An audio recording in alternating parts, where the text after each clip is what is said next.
Muy bien, continuamos con Abriendo Puertas, lo anunciado. Nos está acompañando, el agradecimiento por tenerlo en el set de televisión de Abriendo Puertas de BIS Televisión al doctor Abraham Ramírez Lituma, que va a formar parte, ya forma parte de la familia de BIS, porque Reflexiones con Abraham lo vamos a tener muy pronto, ya está en la cocina de producción. Y le damos la bienvenida a Abraham, al doctor Abraham Ramírez Lituma, que nos visita para conversar en Abriendo Puertas de la situación política y social de nuestro país. Abraham, bienvenido. Muchas gracias, Néstor.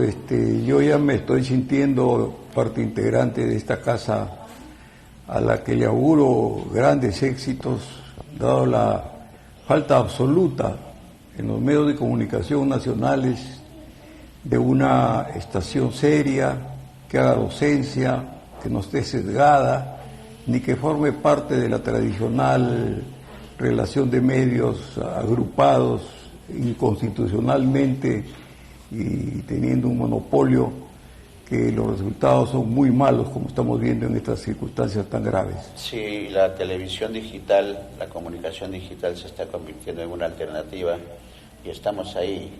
Y la bienvenida también para Reflexiones. Pero entremos al tema. ¿Cuál es el análisis, Abraham, de la situación política y social de esta crisis? ¿Podemos llamar crisis a lo que está ocurriendo? ¿Es un tema solamente del Ejecutivo y el Legislativo y población que está reclamando? ¿Cuál es la apreciación del analista? Mira, yo creo que como es el espíritu de BIS Televisión Digital, nosotros tenemos la obligación, porque no hay otros medios que hagan eso de hacer docencia, de no estar sesgados y de estar en medio. No estamos por cuestiones personales ni económicas, estamos en algo tan difícil en la vida como es la verdad. Pero para conseguir la verdad uno tiene que estar en el término medio, no puede estar en ninguno de los extremos, porque es una condición, como decimos los abogados, sine qua non. Y al respecto, yo estaba revisando mis Facebook en la mañana y no me acuerdo de quién, encontré una frase con la que quisiera comenzar y quisiera transmitir ese espíritu. Dice: los que queremos la paz somos muchos más. Yo diría, los que queremos la paz son muchísimos más. Este es un tema que es un largo proceso. Como los televidentes saben, y tú también, por experiencias anteriores que yo me he presentado acá, estoy muy ligado a la Comisión Bicentenario Nacional, al Proyecto Especial Bicentenario, en mi condición de secretario de la Comisión Bicentenario Regional del Callao, que para orgullo de todos los chalacos hemos logrado la mejor oferta a nuestro pueblo dentro de estos trabajos que han durado más o menos desde el 2019 hasta el 21, 28 de julio del 21, que fue los 200 años, porque hemos dado una calidad de patrimonio inmaterial extraordinario, como es la concreción de la gran enciclopedia del Callao, 648 páginas a todo color, un trabajo que no ha hecho ninguna región en Perú, ni Lima, ni hay ningún antecedente nacional. O sea, no es solamente el primero en el Callao, sino en el Perú. Pero hacía alusión a esto porque de ahí me sale lo que yo creo que es la base de esta situación tan grave que estamos viviendo. Y nosotros tenemos, y hablo como Proyecto Especial Bicentenario, no solamente como secretario de la Comisión Callao, muchísima literatura, fueron años de mucho trabajo. El PEP trabajó muy bien, el Ministerio de Cultura también, y la Comisión de Cultura descentralizada de los 25 regiones del Perú estuvieron excelentes. ¿Y qué sale como conclusión? Que el Perú es un país mirado como Estado, como estructura de Estado, en calidad de adolescente. ¿Por qué? Porque no es un país integrado, porque es un país donde las diferencias y las brechas se acrecientan o se mantienen, y en este momento ya son 201 años. Si algo debió servir las conclusiones del Bicentenario, es que en la parte social nosotros achiquemos las brechas, porque es difícil anularlo de frente, Claro. Pero se quedó corto. Todos los que trabajamos, los cientos de historiadores y politólogos que trabajamos el proyecto especial Bicentenario, porque además de estos problemas de tipo crónico que tiene la sociedad peruana por una serie de razones que sería largo explicar, sí. Pero que en reflexiones la vamos a ver con algún detalle, el hecho concreto es que ahora no solamente que persisten las conclusiones, sino que ahora está polarizado. Por lo menos en el mundo moderno, la polarización es lo peor que le puede pasar a un Estado. Máxime cuando este Estado ni siquiera es un Estado consolidado, no es un Estado tolerante, no es un Estado que acoge a todos por igual, donde hay diferencias enormes de razas, de conceptos, inclusive, y esto es doloroso decirlo, aquí todavía estamos haciendo unas luchas hasta penales contra todo lo que tenga que ver con los maltratos a la mujer.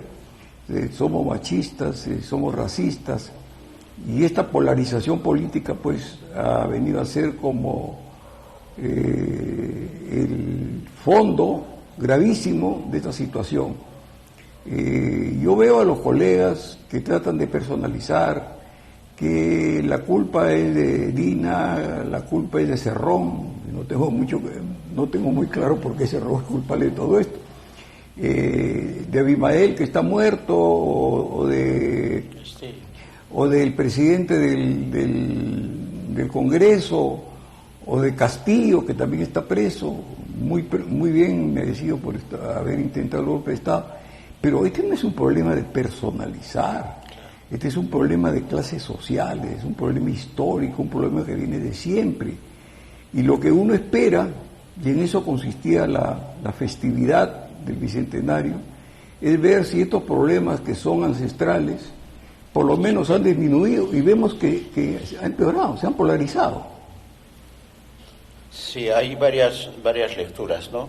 Interesante la apreciación sociológica, Abraham, de la situación de nuestro país, porque estamos entrando a algo que es importante y que los medios de comunicación y que los comentaristas y analistas no lo están viendo. Se está analizando el efecto, las consecuencias, pero no las causas. Y una de las causas es de las conclusiones que llegaron en esta comisión del Bicentenario, que hay brechas insalvables, que hay el racismo, que hay disgregación con respecto a las oportunidades que tienen los peruanos, que hay necesidad de cambio. Y creo, pero además has dicho una cosa cierta, que también para el análisis y para ampliar el tema, que en democracia somos un país adolescente, y eso se está reflejando en lo que está ocurriendo. La pregunta es, ¿qué hacer de manera paralela en este escenario de crisis para lograr acortar esas brechas, que el racismo y que todo lo que signifique apartar a un peruano de otro, diferenciarlo por temas económicos, sociales, de raza, se supere, de ubicación geográfica? Difícil la pregunta, difícil el escenario, pero ¿qué es lo que tendríamos que ir ya construyendo en este proceso de cambio? Tendríamos que pasar de la parte sociológica, que requiere trabajos más amplios, trabajos más globalizados a nivel nacional, con expertos, incluyendo cambios en la currícula universitaria, de primaria, de kindergarten, que es largo. Lo que tenemos que tener en cuenta, y veo que no es así, estoy preocupado por eso, en los medios de comunicación en este momento se trata esta gravísima situación, para mí la más grave, por lo menos en los últimos 50 años, si es que no es a nivel nacional, de siempre, ¿no? Están tratando de hacer enfoques de tipo provisional, epidérmicos. No hay ningún concepto de fondo ni de historia, no se ha leído la historia, no se ha analizado por qué el Perú tiene tantas etnias, y dos etnias muy, muy grandes que tienen una gran preponderancia dentro de la vida nacional, no solo peruana, sino también de los países vecinos, claro, como son los aymaras, como son los quechuas y como son también la parte amazónica. Entonces, aquí, yendo a detalles, se ha hecho una costumbre en los últimos años, y esto es lo que le llamo yo el complejo Sendero. Sendero fue lo peor que le puede pasar a un pueblo, y justamente nos pasó a nosotros. Fue una lucha terrible, algunas veces estuvimos en una especie de empate estratégico. Nuestras Fuerzas Armadas, que han tenido poco éxito en las guerras externas, muy poco éxito en las guerras internas, tuvieron un gran éxito en las luchas internas. No necesitó de ningún apoyo de la CIA, ni de Estados Unidos, ni de nadie. Con un excelente servicio de inteligencia, fue tomando los líderes del senderismo y después lo fue aniquilando paulatinamente. Entonces, ha quedado ahora, dentro del ámbito político, cuando uno hace una cosa mala o pide una cosa exagerada, lo terruquean. Este es un complejo que tiene que salir. Si las estadísticas son válidas y las hace el Estado mismo, se dice, no lo digo yo, se dice que deben haber 150 o 200 remanentes del comunista extremo que era Sendero. Otros dicen que inclusive esos están fusionados ya desde el punto de vista comercial con los taladores de madera ilegales, con el narcotráfico y el contrabando. Y mineros ilegales. Entonces, lo que estamos haciendo ahora, no nosotros, sino la mayoría de la prensa y de los políticos, estamos agrandando una cosa que para mí es casi insignificante y que está en vías de extinción.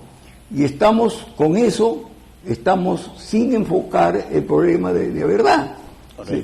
En el Perú no todo el que reclama es terruco. El Perú, en el que quiere cambiar la Constitución y el sistema que tenemos ahora, no es terruco. En las manifestaciones se dice, los terrucos han incendiado la comisaría, los terrucos han hecho esto, los terrucos no son, pues, son infiltrados, que yo ni siquiera creo que sean terrucos, porque en toda manifestación aquí, en todas partes del mundo, vienen los violentistas, que inclusive tienen por finalidad atacar los centros comerciales y robar. Eso por supuesto que no se puede aceptar. Eso no es de ningún tipo político, es una cuestión delincuencial. Y en eso el Perú también está en deuda. Sí, hay un facilismo, ¿no? Abraham, hay un facilismo ideológico, porque decir comunista o terruco es lo más fácil, ¿no? Y estamos regresando al inicio de la entrevista, que se está analizando las consecuencias, pero no las causas, el origen. Y el origen está en el abandono, está en los 200 años que no se ha podido cambiar. Y se busca por lo más fácil en lo ideológico, y eso creo que es necesario decirlo porque no se está entendiendo. Y no lo está entendiendo, creo, salvo mejor opinión, Abraham, no lo está entendiendo el Ejecutivo en este momento. Recordemos que el presidente del Consejo de Ministros dijo que era un remanente golpista y después dijo que era el golpe del comunismo y del senderismo, cuando la realidad es otra. O sea, hay remanentes, sí, pues, pero como tú bien dices, son 40, 50, y ahí está el servicio de inteligencia que está trabajando. Acá es una situación social de un abandono del Estado que es necesario que se enfrente de esa manera. El gobierno actual, del gobierno transitorio, la pregunta de Dina Boluarte, ¿está en la capacidad de poder enfrentar eso? ¿Es necesario recurrir a la academia, a la universidad, a los estudiosos, a los antropólogos, para poder superar una situación que debió ser responsabilidad de los partidos políticos? pero no tenemos partidos políticos y la realidad es la que tenemos. Bueno, el gran pensador que devino en un gran pensador político, Duvalier, decía que la base vital, fundamental de todos los partidos, de todas las democracias, son los partidos.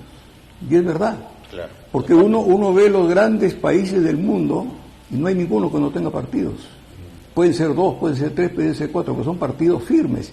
Y esos, al dedicarse a tiempo completo al partido, ya no hay eso de vientres de alquiler, de voto preferente, está una cosa bien estructurada. Y esa es una de las razones, y aquí lo digo públicamente porque no es la primera vez, necesitamos otra constitución. Y eso no nos hace de ninguna manera ni extremistas, ni terrujos, ni comunistas. Esta constitución no da más. ¿Por qué?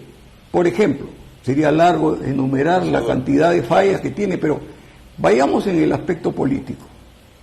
No se requiere ningún requisito más que la edad y el ser peruano para ser congresista. Los hechos han demostrado que no puede ser eso, pues. Peor no podemos estar. Es un libertinaje. Y después, para ser presidente de la República o vicepresidente, se requiere lo mismo, una cantidad de años de haber nacido acá. Una nueva constitución debería poner condiciones mínimas y además debería reformular también el sistema de reparto de curules, la igualdad de género, la OMPE, el Jurado Nacional de Elecciones, que a mi criterio están bien estructurados, bien organizados. Todavía pueden mejorarse, claro. todavía pueden hacer un trabajo técnico que se hace en otras partes y sale bien.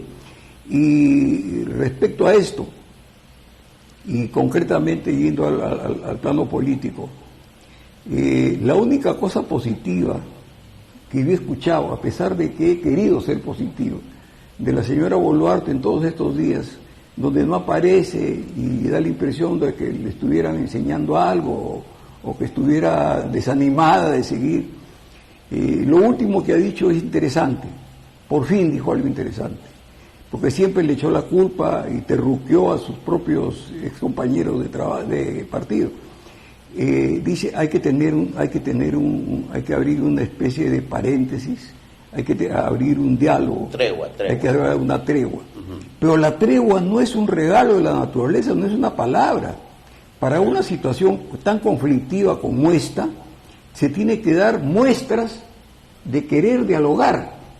Si tú a los cientos, a los miles de gente que sale a las calles, a mi criterio, un altísimo porcentaje, sin ningún tinte político, y solamente con el deseo de que las brechas se acorten, y eso lo dice el Bicentenario y lo dicen los sociólogos y todo, tienes que darle algo que demuestre una permeabilidad.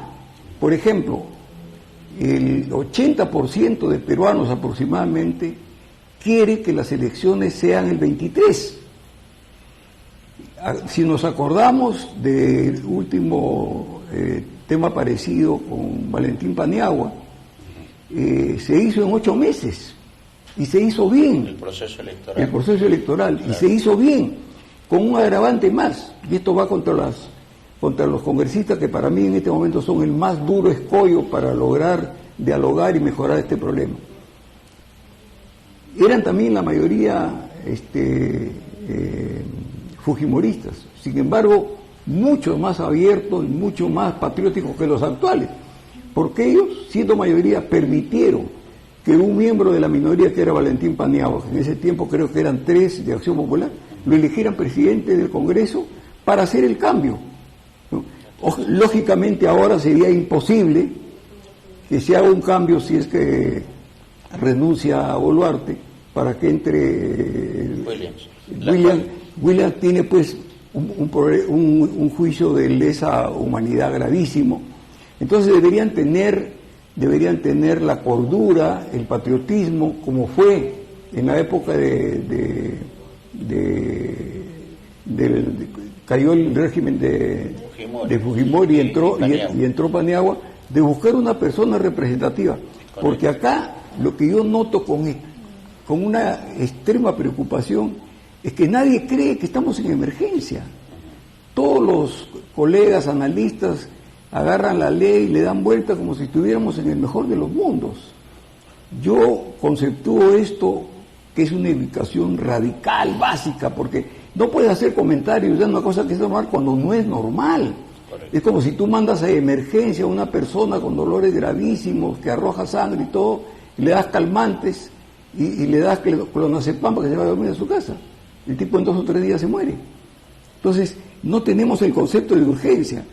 He oído a los congresistas, que para mí son la piedra angular de este problema, y dicen, bueno, ahora que ya hemos pacificado, yo no sé quién pacifica, pero dicen, ahora que ya hemos pacificado, y a los rojos los hemos detenido, hagamos solo elecciones presidenciales. Lo dice uno de sus más grandes líderes, que es de la ultraderecha, pues, el almirante Montoya, muy buena persona, pero cuando es político, no sé, cambia su chip. Y ahora ya el Congreso ya no quiere ni oír lo del año 23, sino ceñirse en los 24. Señores de la prensa nacional, señores políticos, el Perú atraviesa el momento más difícil probablemente después de la guerra con Chile. Y no es posible que sigamos pensando que todo está normal y, como dice la presidenta, que todo está bajo control. ¿A qué se referirá ahí en control? ¿No? Porque nosotros sabemos que sí, todos los días, hoy va a haber una marcha más. Entonces, un requisito fundamental para buscar una salida a mi criterio, dada esta situación de emergencia, es primero pensar que estamos en emergencia y actuar en consecuencia.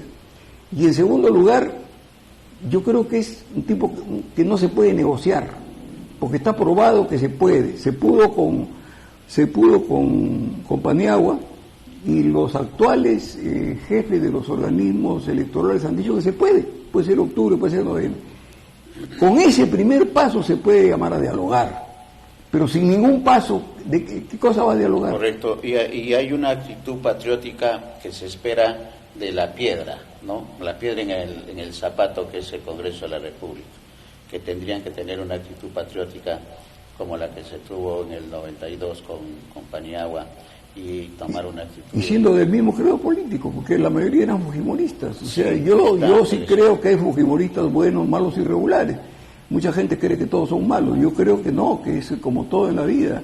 Es que también hay que ver que ahora tenemos en el Congreso dos extremos, pues, que nunca debieron llegar al Congreso. Sí, totalmente. Los ultraizquierdistas, que no construyen sino destruyen, y los ultraderechistas, que consideran que todo está bien, que todo es normal, y que la Constitución del 93 es un santuario. No tiene nada de santuario. Uno de los requisitos fundamentales para que haya gobernabilidad en el país sería que los congresistas tengan elecciones por tercios, para no tener que soportar 5 años al mismo tipo que no sirve para nada. Entonces, en todas las partes del mundo civilizado y en las mejores democracias hay los tercios, comenzando por Estados Unidos y siguiendo con todas las democracias. No tiene nada de malo, tiene todo de bueno. El que está bien se queda, el que está mal se va, es lógico. Es como un examen que uno toma. Totalmente. Entonces, eso tiene que ser una nueva constitución. Bueno, que por una serie de factores que ayudarían, es que básicamente la derecha y el Congreso no quieren saber nada con dejar el poder. Todo tiene que venir de la parte de los que están en las calles. Y los de ellos son más culpables porque tienen el poder en las manos. Ellos pueden decidir, el de la calle solamente puede pedir. Sí, correcto. Y el hombre de la calle también dice, Abraham, para terminar, vamos a hacer una breve pausa para entrar a hablar sobre reflexiones, el comentario breve. El hombre de la calle dice que el origen de todo esto es el abandono, es el tema de la inequidad de distribución y de atención del Estado para con todos los peruanos, especialmente con los menos tienen. Pero también habla de que esta crisis, el origen es el Congreso de la República, por esta polarización que con mucha precisión lo dice, de extrema derecha, con marinos y con militares que están en el Congreso de la República, y una extrema izquierda que está representada por gente que ha estado identificada de alguna manera en situaciones de partidos extremos. Esa es una razón de las cosas actuales que se tienen que superar. ¿Qué hacer frente a eso? Actitud patriótica, no hay otra alternativa en el escenario, o hay actores, interlocutores válidos que pueden actuar y que no son necesariamente del Perú, sino la Iglesia, por ejemplo, con el Papa, que hay experiencias que ha solucionado otros problemas mucho más difíciles. Mira, yo me considero un ciudadano del mundo, como tú sabes, he trabajado mucho tiempo en Naciones Unidas, mi formación profesional, inclusive política, es europea, es de un nivel diferente al promedio que hay acá, pero siendo realistas, nosotros en el Perú estamos en condiciones de solucionar nuestros propios problemas, a pesar que hay en este momento extremismos muy nefastos. Sin embargo, yo creo que la clase media, la clase intelectual, aquellos que hacen política por necesidad y no por conveniencia, son capaces de solucionar esta crisis. Acuérdate que cuando hablábamos de la crisis, cuando cayó el fujimorismo completamente, con Paniagua, solamente vinieron algunos expertos de la OEA para ayudar en cuestiones administrativas. Ni la OEA, ni la ONU, ni el Papa, ni nadie nos ayudó a nosotros a salir del problema. Ahora, en la clase política, que no sabe casi nada de política, yo sé de paso, con el perdón de dos o tres que sí lo son, sí, totalmente. Tiene un concepto desastroso, pésimo de los organismos internacionales. En ese sentido, yo que he estado muchos años en Europa, cuando hablan del Perú en relación al mundo, piensan que el Perú vive todavía una situación folclórica, ¿no? Del extremo soberano. No hay que ceder nada de soberanía, no hay que dejar que entren los barcos a pescar, no hay que repartir la pesca, estoy hablando de Confemar. En los aires, en la cuarta, en la quinta libertad del aire, tienen que darnos muchísimo dinero para que lo dejemos pasar. Tenemos que ser muy estrictos en la libertad de paso o en la libertad de paso técnico. O sea, nos aferramos a un concepto soberano totalmente trasnochado. No digo que la soberanía no sirva, pero la soberanía ya no es lo de antes, porque el mundo ha cambiado, porque está globalizado, porque es una aldea global. Porque en Europa, seguro por la experiencia que ellos han tenido de 2 guerras mundiales, la soberanía es un aspecto importante, pero no es el todo por el todo. Hasta aquí llego yo y se acabó. Si tú pasas, te disparo, rompo relaciones. Tenemos que ser realistas y saber que la soberanía la tenemos que defender, pero si tenemos que compartirla en beneficio de la comunidad peruana y en beneficio de la comunidad internacional, bueno, tenemos que hacerlo. Totalmente. Vamos a hacer una breve pausa. ¿Optimista o pesimista con respecto a la situación? Mira, un maestro universitario nacional e internacional que ha participado en los gravísimos problemas que se ven especialmente en el Consejo de Seguridad de las Naciones Unidas, donde casos como El Salvador, casos como los de África, casos como los de Asia, bastante más sangrientos y difíciles que el del Perú, en Naciones Unidas lo hemos resuelto. Lo hemos resuelto no en parte, sino definitivamente. El caso de Chipre, que seguí de cerca. Inclusive es doloroso, pongo el caso de Checoslovaquia, que era un Estado bien cimentado, fuerte, cuando tenía Eslovaquia y cuando tenía la República Checa. Ahora se han separado. Pero eso demuestra que son pragmáticos, que si eso los hace vivir en paz, bueno, se hace. Ese tipo de ejemplos acá en el Perú ni se conocen, no se analizan. Acá vivimos pensando siempre hacia adentro, y así ni en lo económico, ni en lo cultural, ni en lo profesional, ni en lo militar vamos a estar a tono con la razón de más para tener una nueva constitución que sea más moderna. Correcto, optimista frente al futuro. Si hablábamos, Abraham, gracias en nombre de nuestros televidentes, de la necesidad que nuestro país y nuestros representantes en los poderes más importantes, especialmente el legislativo y el ejecutivo, empiecen a buscar ya las soluciones a esta situación de crisis política y social, y somos optimistas también en que eso es posible, pero eso va a determinar también reflexiones, que es la que estamos haciendo en este momento, pero que además es el nombre de un programa que se va a llamar Reflexiones con Abraham. ¿Qué nos puedes decir? ¿Qué se está preparando? ¿Qué se está cocinando ya en el tema de producción, sobre todo en el tema del mensaje que va a tener Reflexiones, Abraham? Miren esto, como explicaba en una conversación anterior, yo tengo una formación política e inclusive en cierta manera también académica de tipo europeo. Lo que me hace salir, no me hace mejor ni peor, pero sí diferente a los comunicadores sociales que hay acá, la prensa, que todas son escuela sudamericana, norteamericana, de los grandes grupos de poder de comunicación mundial que estaban básicamente en manos de judíos, ¿no? Eso me hace tener una visión diferente, no sesgada y no necesariamente defendible por causas particulares, sino amplias. Yo soy de los que cree y estoy convencido que en Europa todavía hay un gran humanismo. Por lo menos yo me formé, yo soy abogado, estuve representando al Perú en Europa y aprovechaba para hacer mis pininos en la comunicación y aprendí mucho de la prensa en general, tanto la catalana como la madrileña y en general de todo lo que acá se llama España, que es una especie de confederación de varias regiones que tienen bastantes cosas digamos que lo diferencian en todo orden de cosas.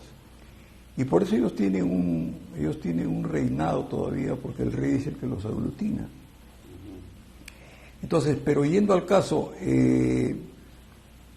hay muchos temas de las comunicaciones acá que son triados, que son vistos con un criterio casi del pasado.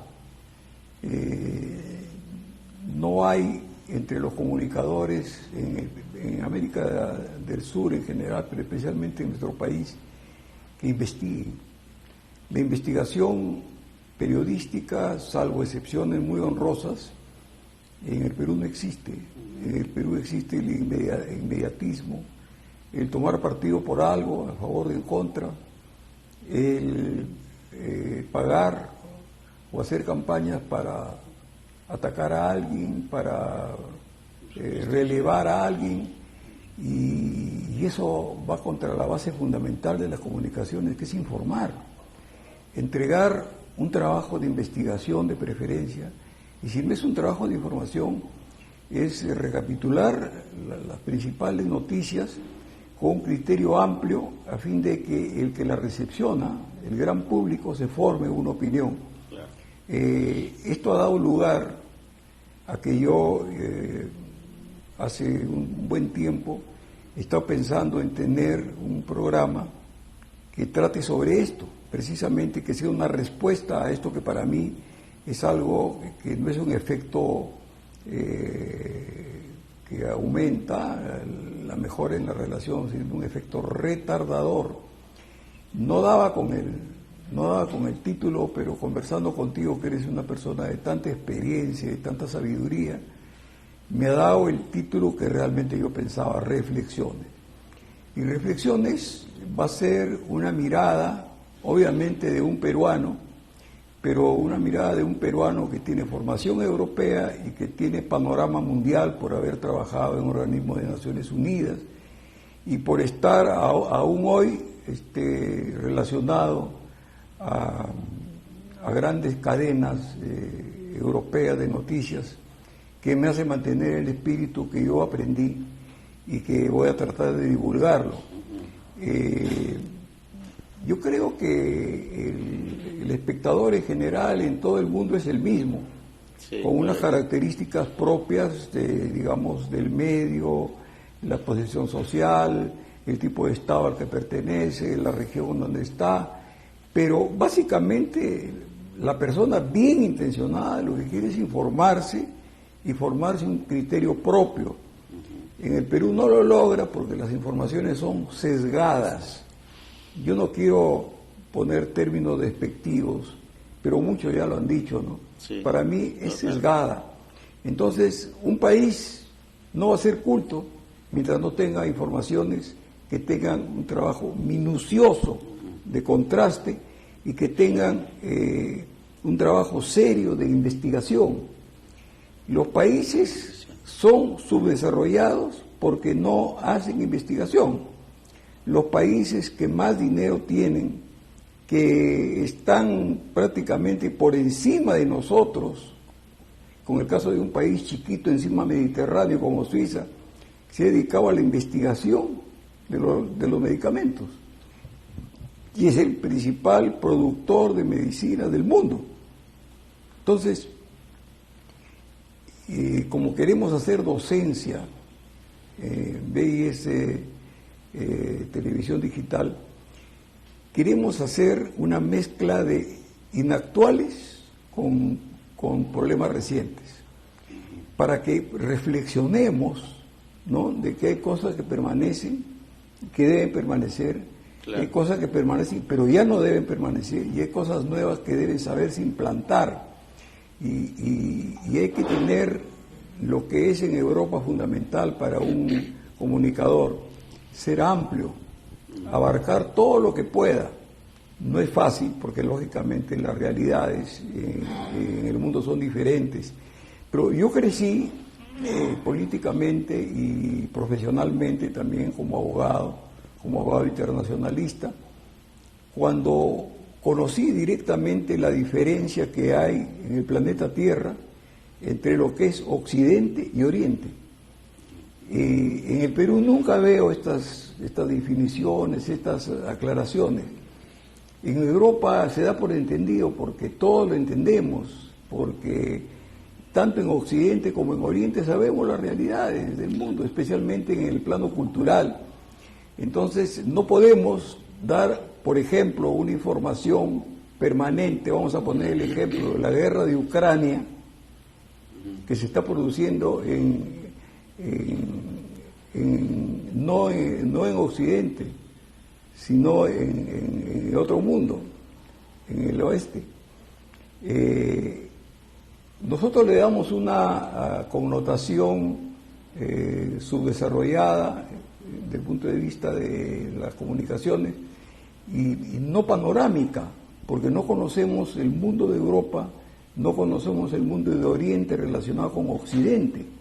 Si estuviéramos en Beirut en este momento hablando del tema de la guerra que Rusia ha iniciado contra Ucrania, estaríamos hablando de otros temas vinculados a lo mismo. Reflexiones pretende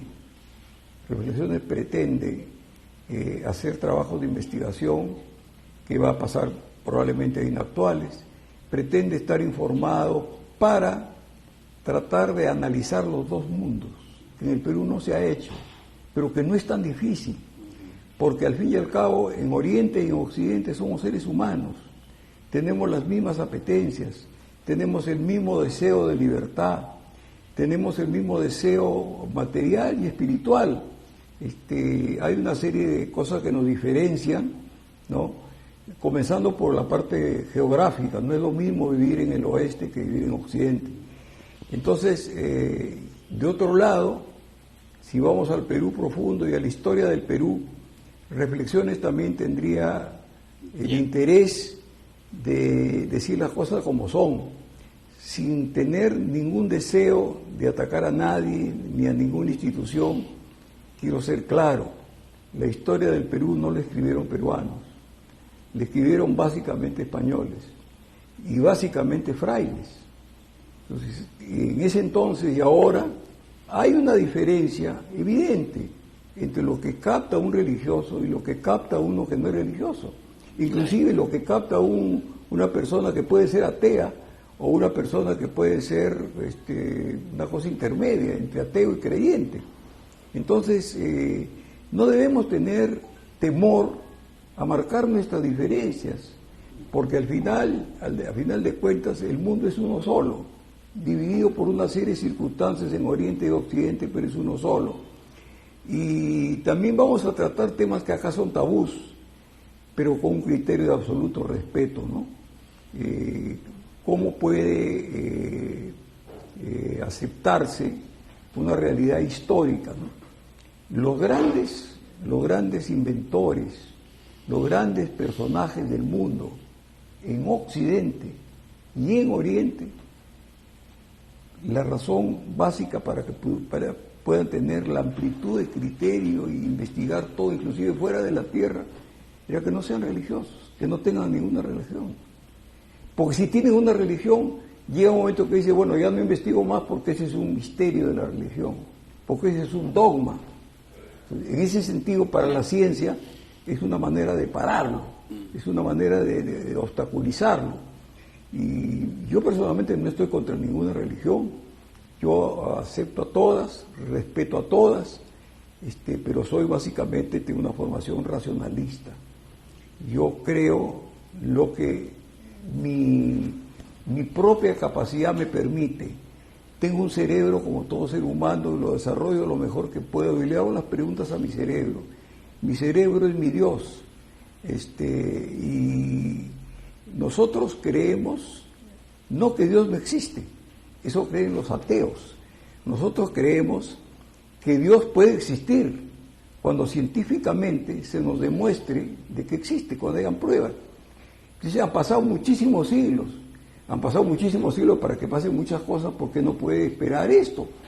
No es como esperar un Mesías, pero lo básico, al ser agnóstico, es ser respetuoso de las constituciones, claro, de religiones, respetarlas y no considerarlas enemigos. El ateo sí las considera enemigos, el ateo sí considera que son el opio del pueblo, el ateo sí cree que son negativas. Yo creo que tener fe en cualquier religión es algo positivo. Correcto.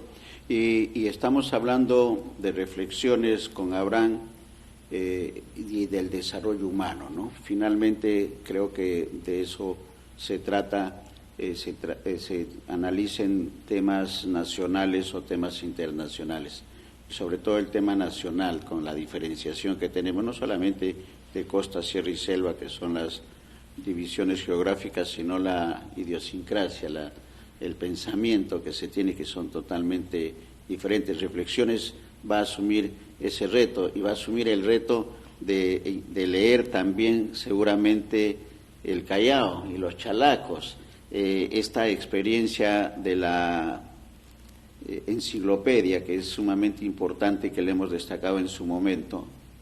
Es un ejemplo de que primero hay que saber qué somos, de dónde venimos, para saber qué es lo que tenemos que hacer hoy cada uno de nosotros en los cambios que tenemos que hacer individualmente, Abraham, para mejorar individualmente y mejorar luego el entorno y nuestra sociedad y el Perú finalmente. Esos son los retos. Y en el Callao, ¿qué retos se está fijando reflexiones?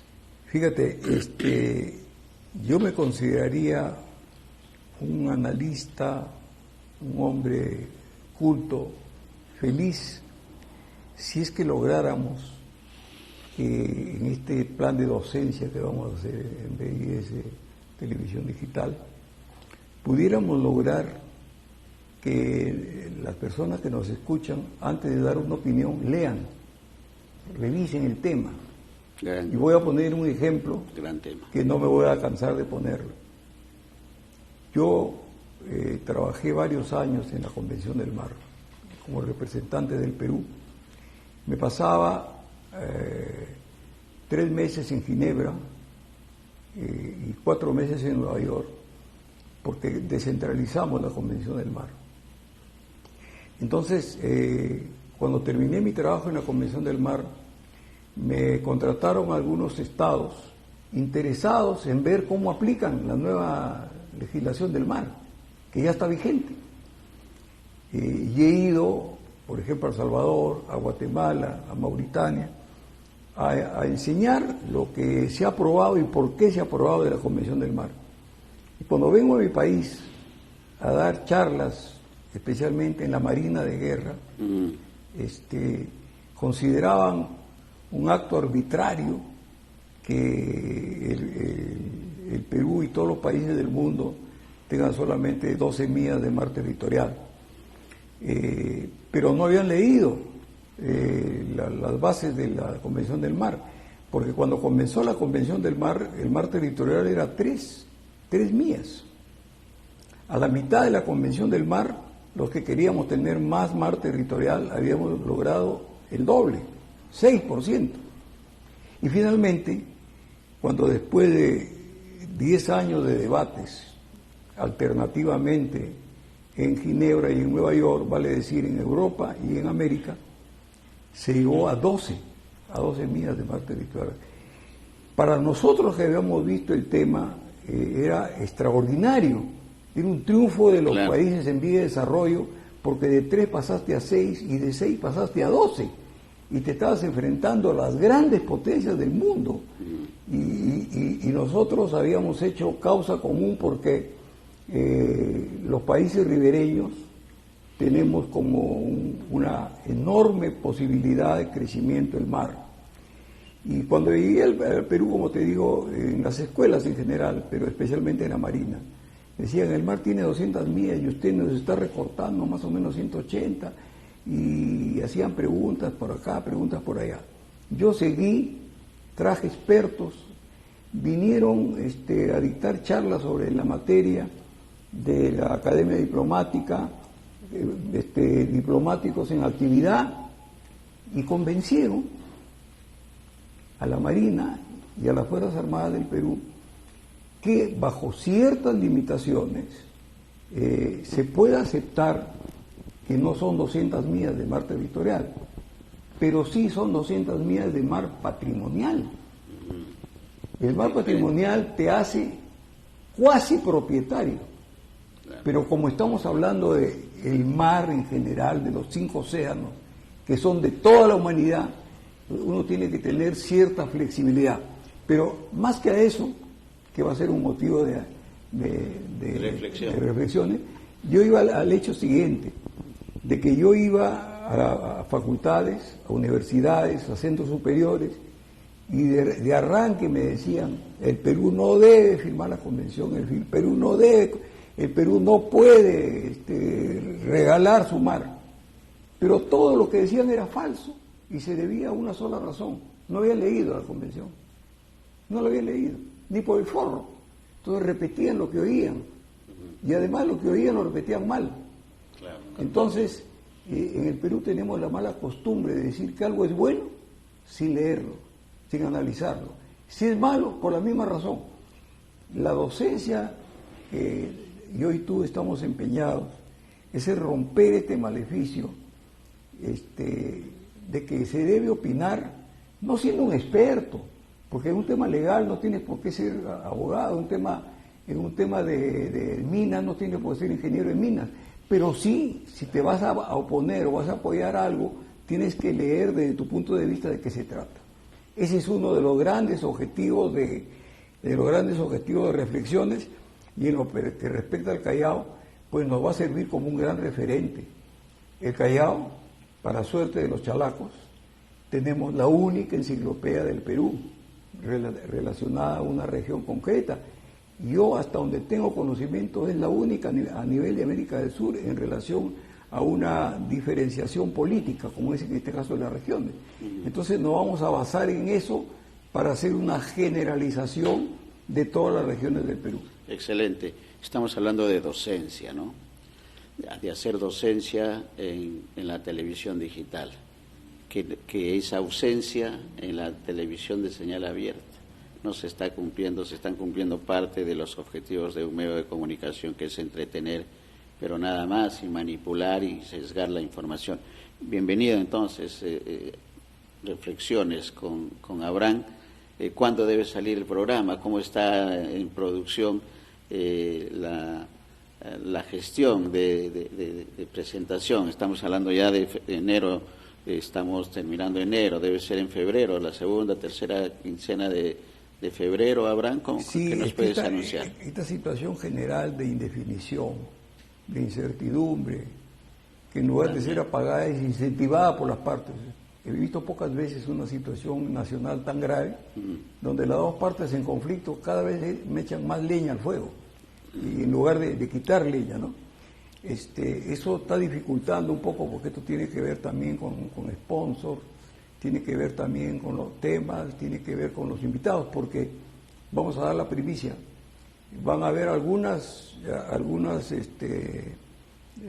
intervenciones en reflexiones invitando a alguien que es experto en la materia, excelente, y que les voy a asegurar que sí ha leído las cosas que va a conversar, porque tenemos que marcar la diferencia. Exacto. Ahí tenemos que marcar la diferencia. Y en los trabajos de investigación también quisiera que a través de esto que todavía es pequeño, copien de nosotros, por ejemplo, investigar. Copien, por ejemplo, el no sesgar. Copien, por ejemplo, el que un narrador o un analista puede tener su inclinación política, pero en el momento que sale a la televisión simplemente es un comunicador.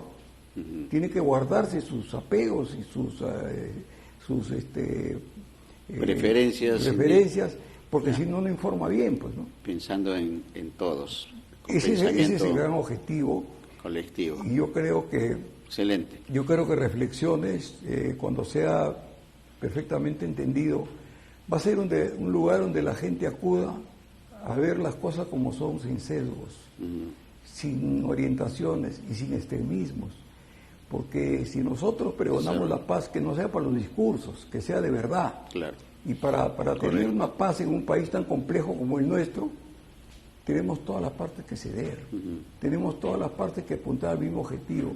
Siempre van a haber descontentos. Claro. Aquí a lo que se apunta es que la gran mayoría quiera paz. Ese es el gran objetivo. Bienvenido entonces, Reflexiones. Y quizás, producción me está diciendo que quizás se va a iniciar no con el programa de media hora o de una hora, sino con comentarios, con reflexiones, que lo podemos tener en Abriendo Puertas. Así que seguramente por ahí viene superar esta situación tan difícil en lo político y social que nos complica, porque no hay normalidad en las cosas que estamos generando, y en los medios de comunicación se ve con mayor precisión, porque el tema de los sponsors, los auspicios es complicado, y en la televisión digital es mucho mayor. Empezaremos entonces seguramente con comentarios y de reflexiones en Abriendo Puertas, que creo que es el escenario ideal. Palabras a nuestros televidentes en la parte final, Abraham, de esta excelente entrevista. Nuestros televidentes, como es el objetivo siempre, sacarán sus conclusiones de lo que estamos trabajando, de lo que queremos hacer. El desarrollo humano es nuestra principal preocupación, y Reflexiones está en la misma trinchera. Tus palabras para nuestros televidentes, Abraham. Yo aprendí mucho de mis maestros europeos, de que aún de lo malo se puede sacar lo bueno. Y seguramente voy a recibir algún adjetivo negativo, pero lo voy a decir porque lo siento realmente así. Esta situación dura, difícil, sangrienta inclusive, que me duele mucho como peruano, a mí me ha demostrado una cosa que en la historia yo ya la tenía como conclusión, que el pueblo aymara en el Perú y el pueblo quechua en el Perú, por darles un título a ambas comunidades, no ha desaparecido. Está vivito, es valiente, arrojado, sabe distinguir entre el que busca el bien y el mal, y exige sus derechos. Entonces, la historia del Perú, ojalá que en Reflexiones tengamos algún tiempo, tenemos también que actualizarla y de verdad reconocer reconocer en nuestros ancestros que los valores del Perú y los valores de sus comunidades, el trabajo comunitario, y el peruano cuando sale al extranjero es multiusos. Y tenemos no solamente recursos naturales, tenemos recursos humanos muy buenos de todas las regiones. Entonces, Reflexiones hará todo el esfuerzo para demostrar que esto es verdad y que esto es posible. Correcto. Muy pronto, entonces, Reflexiones con ustedes. Gracias, Abraham, por esta oportunidad. Bienvenido a BIS Televisión. Nosotros, amigos, nos despedimos, como siempre, hasta mañana. Como siempre, a partir de las 12:30 en BIS Televisión, esta señal digital que nos permite llegar al territorio peruano, a Latinoamérica a través de Ecos Latinos, a Estados Unidos y a Europa a través de Voces Migrantes, que son nuestros canales aliados, a los que les agradecemos por esta alianza. Y en el tema interno también esta alianza que tenemos con Justo Medio, la alianza periodística que también está al servicio de lo que es nuestra esencia, el desarrollo humano, y a la que se suma también el doctor Abraham Ramírez Lectumba con el programa Reflexiones con Abraham.